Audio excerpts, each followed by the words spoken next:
Glucose looks something like that.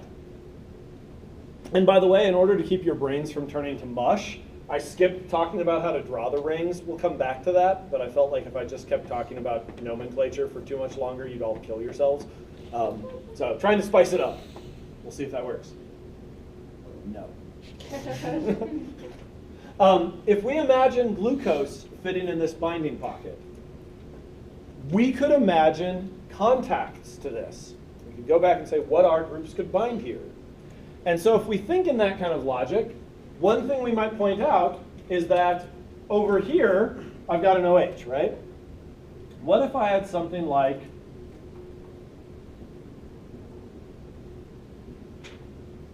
a serine?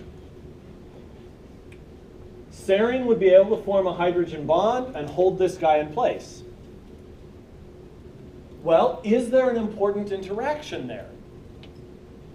Again, we can go back, and if we think about our sugar, here's carbon 1, 2, 3, 4, 5, and 6.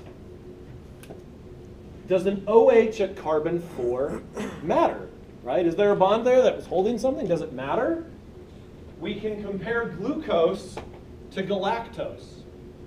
The only difference, literally the only difference between glucose and galactose is that in galactose, this OH points up, and it's less than half as sweet.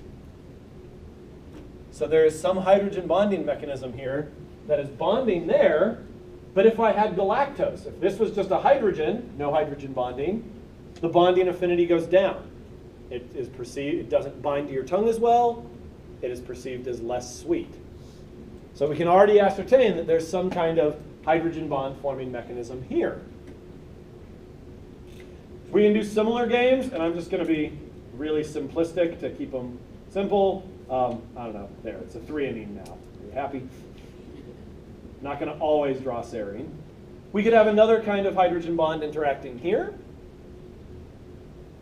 But importantly, if we look at carbon 3, its OH is oriented the opposite direction.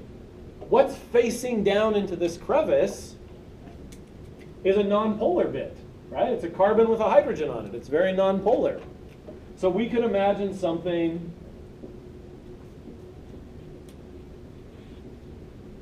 like a valine forming interactions here.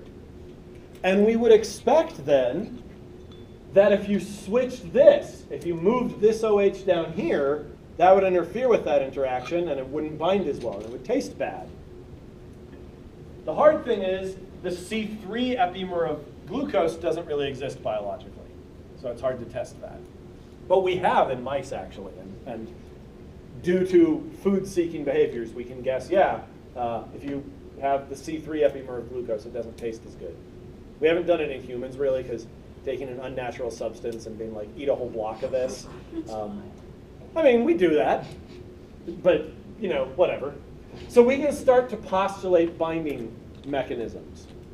Now, I drew this really like open and airy, but in reality, remember, induced fit, it's probably binding really tight. These blobs are probably coming up to the sides as well. It's probably a very tight fit. That's kind of the idea of induced fit.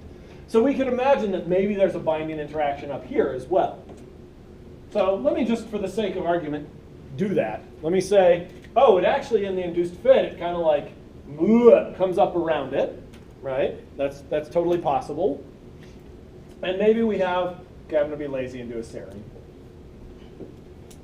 Maybe we have some kind of polar bond there, and maybe on the back side of this, where there's a CH2, I'm feeling very lazy today, we have another valine, right? So we can imagine all sorts of interactions. And in fact, maybe some of these aren't serine. I could do something even more tricky here. I could put like an aspartic acid, right? That would still form some kind of bonding interaction. So we can postulate that our sugar is going to bind into some pockets. And if we were scientists designing experiments, we could then rationally go back and say, what if I flip the orientation of this OH? How does that change the taste? What if I flip this OH? How does that change the taste? And we would get different results. But all of those results are pretty in a small range. Is a single hydrogen bond formed or broken? And that's why in natural sugars, you see like, oh, not quite as sweet, a little bit more sweet, but they all tend to be in the same range. Because most carbohydrates are a carbon ring with some OHs hanging off of it. Right? You're not going to change things too dramatically. Here's some common artificial sweeteners. If we look at them, they broadly speaking are going to fit into the same hole. They tend to be a 5 or 6 membered ring, or multiple 6-membered rings, that are going to squeeze into this hole that's designed to hold a 6-membered ring. But importantly, they replace some of these bonding interactions with much higher strength bonding interactions. A good example here is a sulfate.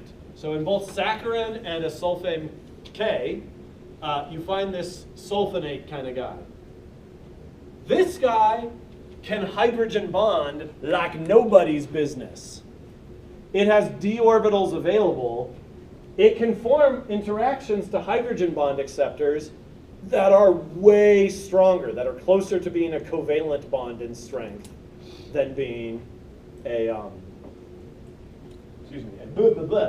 hydrogen bond. So it forms very strong interactions to hold it in place. Another way to think of that on the same is aspartame has this positively charged nitrogen. If I have a negative aspartate right there, and I put a positive next to it, that's an ionic bond. That's 16 times stronger than a hydrogen bond.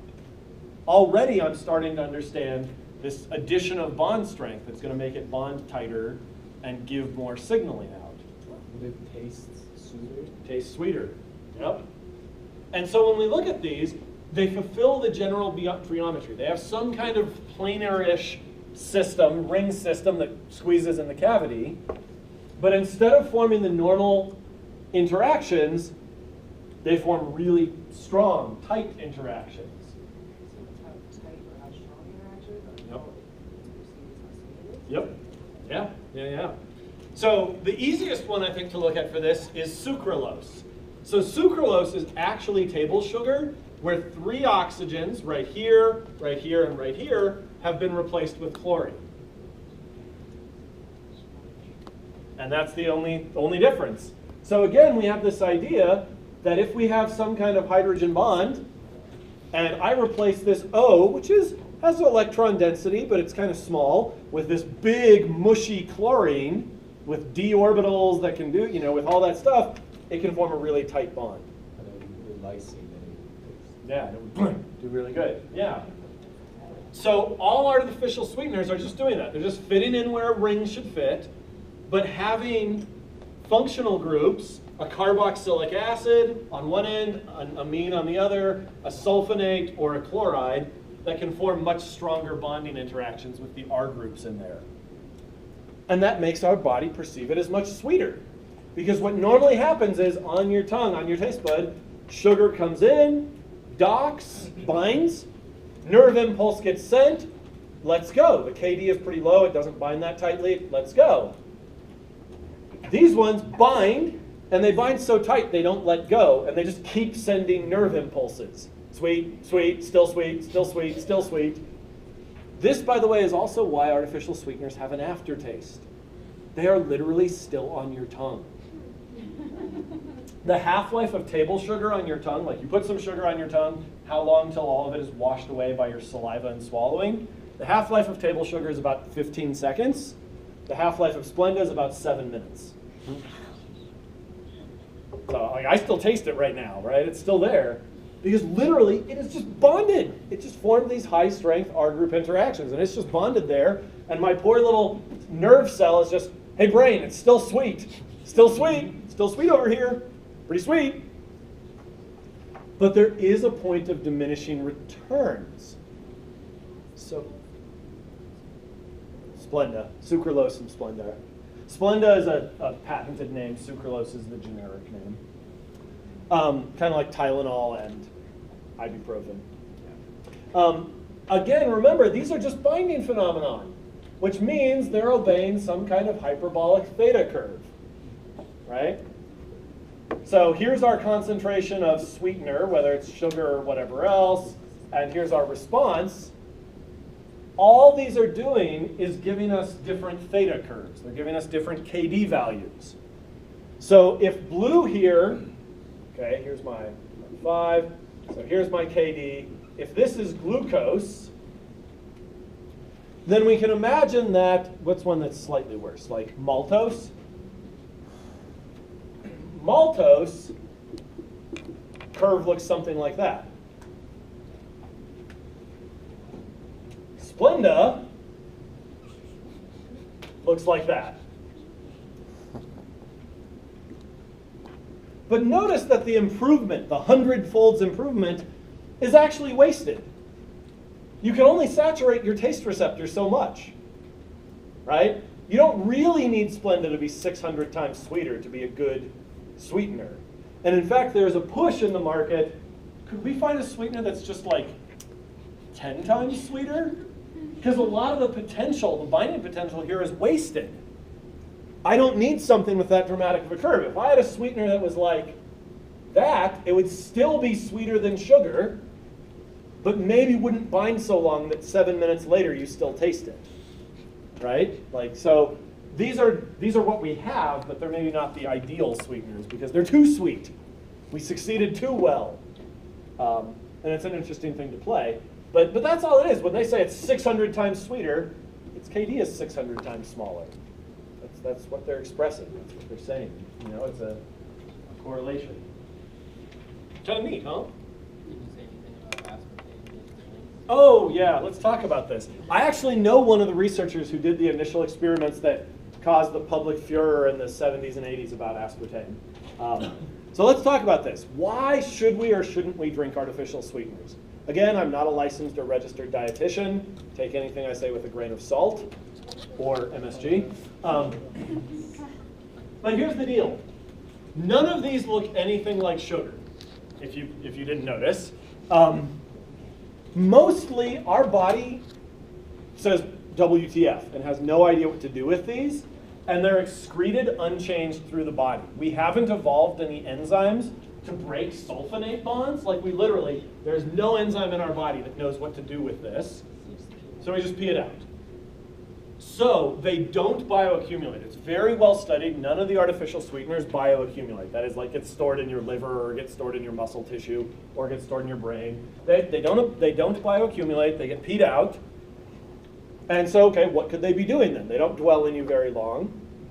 But people are concerned about this. And so early on, one of the seminal studies, actually the guy who studied saccharin, not aspartame, my apologies. Saccharin was the first artificial sweetener in high use. And in a series of seminal experiments, they took rats and gave them kilogram doses of saccharin. By the way, a rat weighs like a kilogram. So they gave them ridiculous, this was, by the way, before a lot of reforms in animal testing. In the mid-'80s, there was a lot of cruelty to animal laws passed. They did a lot of reforms of how to treat animals.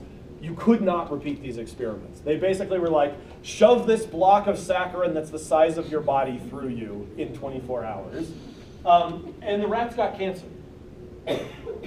It turns out, one, rats get cancer. Has anyone ever had a pet rat? Okay. Yeah. I call them apartment dogs. Rats just get cancer. They are incredibly tumor prone, and so they're not used in a lot of cancer drug studies anymore because They're getting it anyway. tumor is going to tumor. Like, rats just get cancer. And they were given a dose that has no bearing on any kind of even outrageous human consumption. When studies have been replicated where they give a dose proportionate to body size as if a rat was drinking like 48 liters of soda a day, which is still insane. But when you give a dose to a rat equivalent to 48 or 50 liters of soda a day every day, they have no heightened risk of cancer at all. So there's never, and they've done this for other sweeteners too, there's been no real cancer links under realistic. If 48 liters a day is realistic, holy shit, what's wrong with you? But under realistic conditions, even then, there's been no links to cancer. However, there have been links to metabolic disorders. And that goes back to the fact that your tongue does not only sense sweet to tell your brain, yay, tasty. Your tongue senses sweet to tell your body to prepare for incoming calories, to manufacture bile acids, to release insulin into the blood, to start feeding ATP or creating ATP in the contracting muscles of the intestine to break down food, produces HCl in the stomach. If you give your body all those signals and don't follow up with food, you're inevitably going to have problems. Your insulin levels are going to spike. You're going to have gastric reflux problems like heartburn problems because you produced extra bile acid that you didn't need. Like this isn't rocket surgery. Your tongue is telling your body, food's a-coming. And if you don't give it any food, there's going to be problems. So here's my advice, again, not registered dietitian. If you're going to have an artificial sweetener, just have it with food. I have half and half in here. Not like 0-calorie creamer. I have nice, rich, fatty half and half so that I get the signal and my brain gets the signal and I follow it with real calories. Because you don't want to consume artificial sweeteners with no calories alongside them or your body will get messed up.